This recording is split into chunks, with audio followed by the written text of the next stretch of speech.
Good morning to everybody.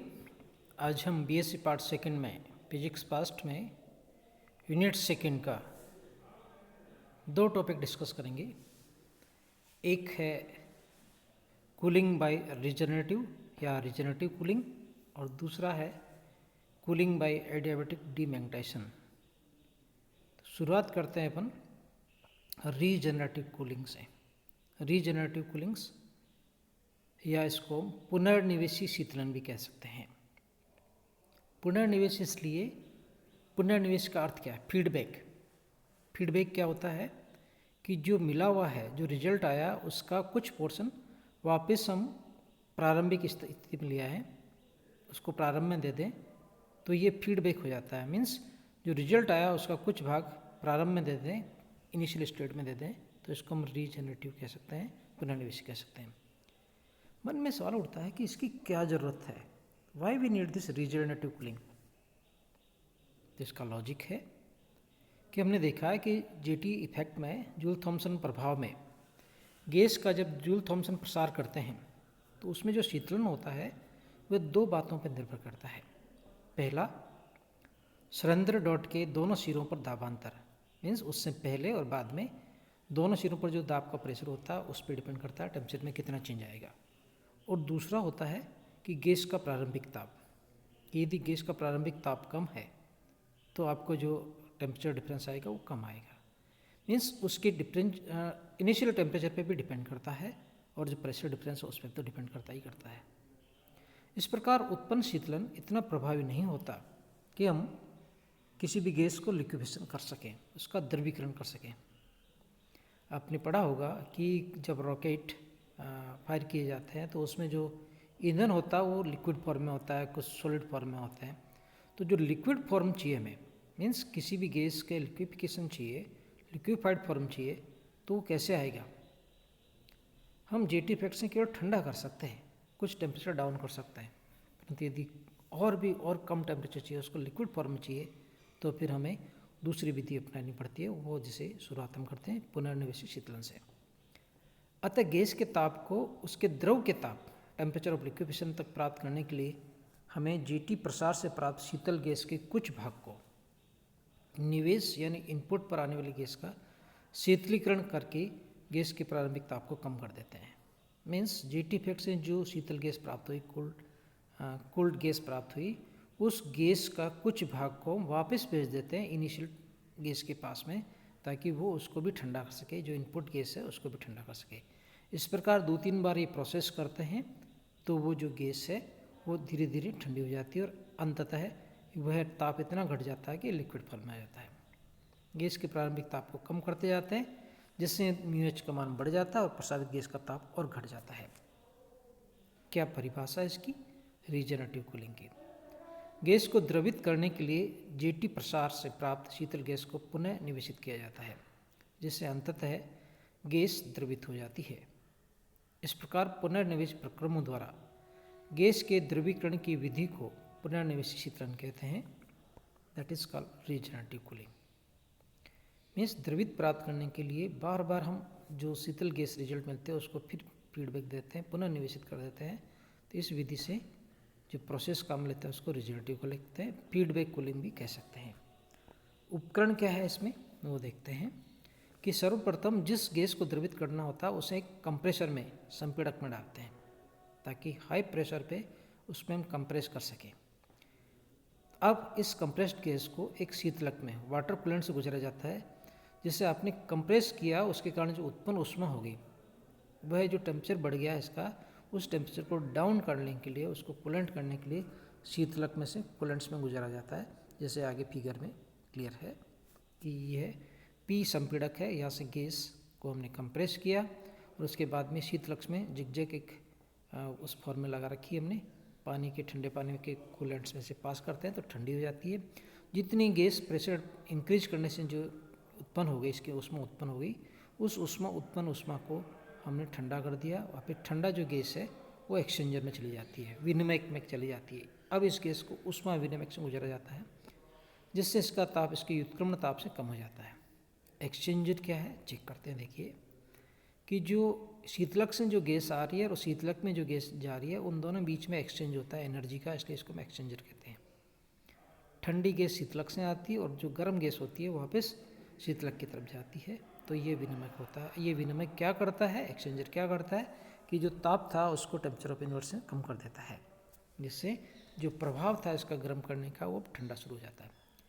तत्पश्चात gas सरंध्र dot से प्रसारित होने से इसके ताप में और कमी हो जाती है, और इसको आगे से प्रसारित करेंगे सरंध्र डॉट से पोरस प्लग, जैसे हम जेटी इफेक्ट में करते हैं, तो उससे हमें पता है कि टेम्परेचर डाउन हो जाता है, क्योंकि टेम्परेचर ऑफ इन्वर्सन कम है तो ठंडी हो जाती है।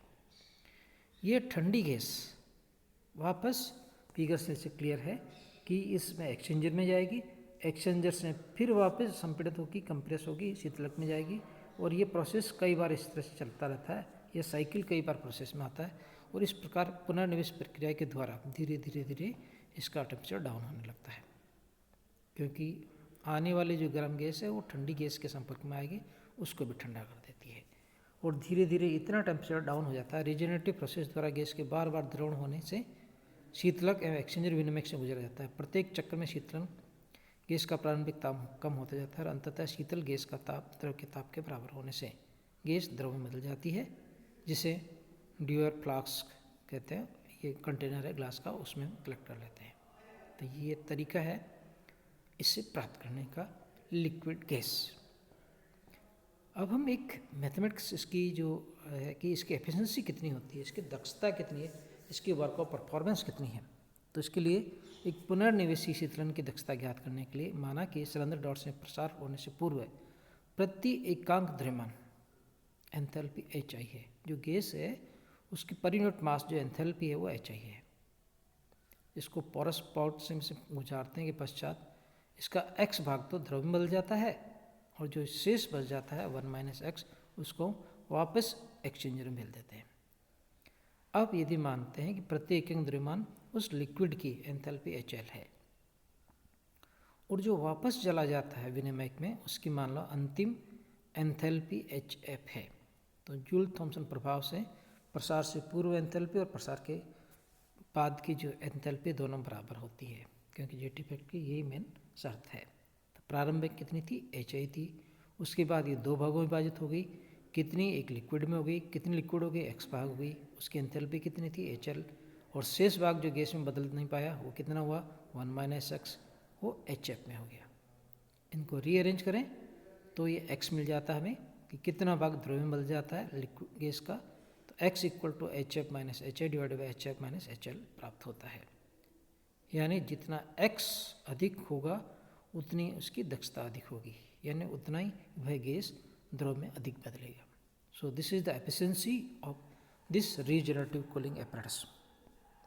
Now the very important topics again, that is the cooling by adiabatic demagnetization. क्या है इसका अर्थ वो चेक करते हैं। रुद्धोष्म विचुंबकन द्वारा शीतलन, दो अलग अलग मेथड्स है, उनको जोड़ के बनाया गया है। पहला एडियाबेटिक रुद्धोष्म, यानी बाहर से आइसोलेटेड है, हम अचानक इसका चेंज करते हैं तो PVT तो चेंज हो जाता है, तो इसका टेम्परेचर डाउन हो जाता है, एडियाबेटिक। दूसरा डीमैग्नेटाइजेशन में जो चुंबकन था उसको एकदम अचानक से डीमैग्नेटाइजेशन कर देते हैं, विचुंबकन कर देते हैं, तो उसका प्रभाव क्या होता है, उसकी पदार्थ की जो मैग्नेटिक मटेरियल है उसकी चुंबकन जो गुण था उसका एकदम खत्म हो जाता है, तो उसके लिए जो एनर्जी चाहिए वो कहाँ से आती है, वो उसके अंदर से आती है, तो ये इसको ठंडा हो जाता है। देखते हैं, इसको डिटेल से डिस्कस करते हैं। शुरुआत करते हैं आवश्यकता की, why we need this adiabatic demagnetization. तो देखते हैं कि जेटी इफेक्ट द्वारा जो मैक्सिमम टेम्परेचर न्यूनतम से न्यूनतम प्राप्त कर सकते हैं वो अब तक जो प्राप्त किया गया है 0.82 केल्विन तक हो सकता है। परंतु यदि इससे भी और कम प्राप्त करना हो तो हम क्या करते हैं, अनुचुंबकीय पदार्थ पैरामैग्नेटिक मटेरियल्स जो होता है इससे भी कम ताप प्राप्त करने के लिए रुद्धोष्म विचुंबकन विधि का प्रयोग किया जाता है। जैसे नाम में क्लियर है कि डीमैग्नेटाइजेशन, इसका मतलब ये चुंबकीय पदार्थों के लिए है। तो यहाँ हम अनुचुंबकीय पदार्थ काम लेते हैं। रुद्धोष्म विचुंबकन क्या है, इसको हम चुंबकीय उसमें प्रभाव किस प्रकार होता है, आइए देखते हैं, इसका एनालिसिस करते हैं कि जब किसी अनुचुंबकीय पदार्थ को चुंबकित यानी मैग्नेटाइज किया जाता है तो पदार्थ के अणु या परमाणु चुंबकन के समांतर संरेखित हो जाता है, अलाइन हो जाता है। जिस तरह से हम मैग्नेटिक फील्ड में पढ़ के आए, इलेक्ट्रोमैग्नेटिज्म पढ़ के आए कि जब मैग्नेट लगा देते हैं तो सारे एटम्स या मॉलिक्यूल्स उस डायरेक्शन में, उस मैग्नेटिक फील्ड के डायरेक्शन में अलाइन हो जाते हैं। अब ये पदार्थ की जो आंतरिक ऊर्जा उसके रूप में इस प्रक्रिया में किया गया कार्य जो चुंबकीय क्षेत्र करेगा उसके द्वारा किया गया कार्य है पदार्थ की आंतरिक ऊर्जा में रूप में संचित हो जाता है।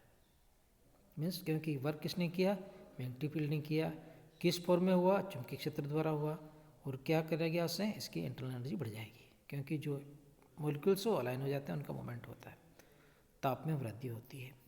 अब यदि उसी लवण को जिसको हमने टेम्परेचर इंक्रीज हो गया due to the magnetic field, यदि उसी लवण को हम रुद्धोष्म रूप से एडियाबेटिकली डीमैग्नेटाइज कर दें तो ताप में कमी आएगी क्योंकि हमने एकदम रैंडमली इसको चेंज कर दिया, मैग्नेटिक फील्ड हटा दिया।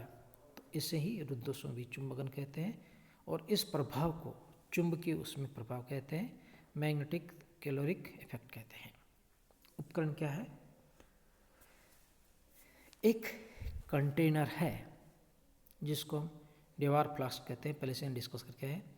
उसमें लिक्विड हाइड्रोजन भरी हुई होती है, उसके अंदर एक दूसरा पात्र और होता है, उसके अंदर भी लिक्विड हाइड्रोजन भरी रहती है, और उसके अंदर एक छोटा सा डेवार फ्लास्क और ग्लास का चेम्बर लगा देते हैं जिसके चारों तरफ एक मैग्नेटिक फील्ड की तापमापक कुंडलियाँ लगा देते हैं जो गोल गोल बना रखी है हमने, और उसके सेंटर में अनुचुंबकीय पदार्थ जिसका टेम्परेचर हमें डाउन करना उसको रख देते हैं और उसको कनेक्ट कर देते हैं लिक्विड हीलियम गैस से और निर्वात पंप से ताकि प्रेशर कम ज़्यादा कर सकें।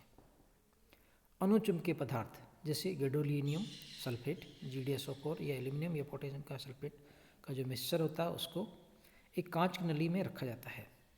इस नली को द्रव हीलियम में डाल दिया जाता है तो पूरे उपकरण को एक शक्तिशाली चुंबकीय क्षेत्र में नॉर्थ एंड साउथ के बीच में रख देते हैं।